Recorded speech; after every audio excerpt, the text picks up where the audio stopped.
Do not, I repeat, do not make the Necromancer in Diablo 4. The Necromancer is undoubtedly the best and easiest class to play in Season 4. And you may be asking, didn't you just say that the Necromancer is the best and easiest class? Why wouldn't I want to play that? And to that I would say, you must be hearing things again. You should really get that checked out. Necromancers walk around the corrupted lands, find corpses of some wasps, and say, ooh, I can make some good use out of that. Then they run around the map with their army of risen wasps and just destroy everything in their path. Literally, you have two jobs as a Necromancer. The first is to give life back to these corpses, and their second job is to stand there menacingly. He's just standing there, menacingly! I recently made a Necromancer and was able to do the capstone dungeon to get into Nightmare at level 23. If that doesn't say something, they also hold the highest pit clear. If you don't know what the pit is, it is essentially dungeons that increase in level and difficulty to progress and get better rewards to upgrade your gear. So being able to clear a higher pit level dungeon consistently while not having to press any buttons is a huge advantage over the other classes. You are now probably thinking, well, that sounds good to me. And yes, I would agree.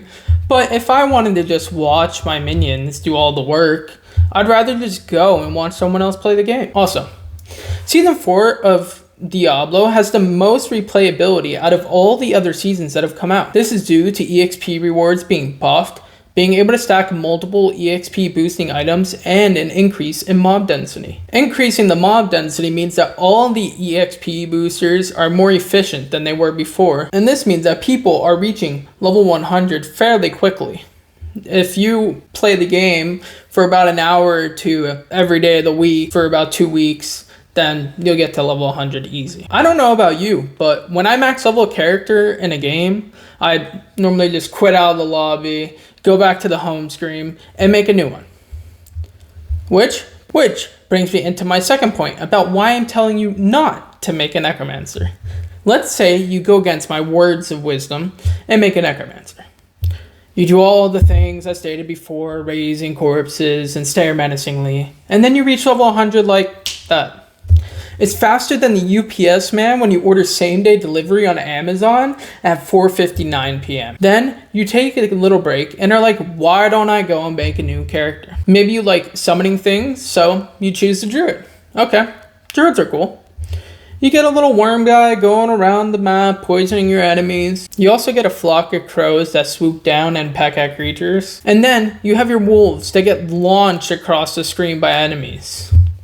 These summons are all fine and dandy and look cool, but you notice that they are not doing any damage whatsoever.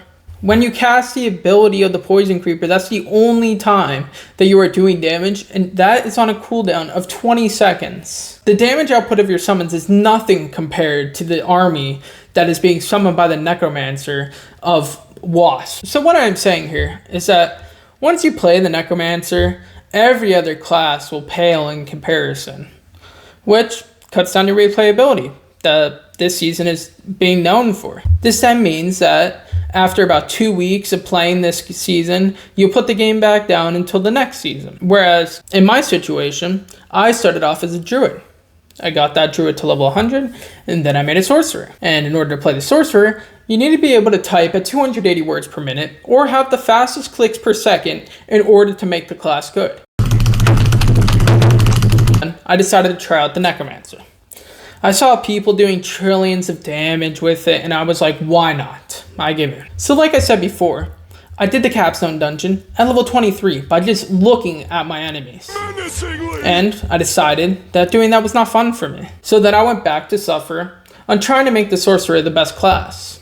So I guess my overarching lesson today is if you do give in to the damage numbers and make a Necromancer, at least make one other class first so you can enjoy the season just a little longer. If you are still here, as you can see, I am a growing content creator, and I would love your support by liking, commenting, and subscribing to the channel. I also stream on Twitch a couple days of the week. I don't have a set schedule yet, but when I am streaming, it's normally around 6:30 p.m. to 9 p.m. EST, and it's normally the weekdays. And that's all I have for you all. Thank you for your support. Have a wonderful day, and I'll see you next time.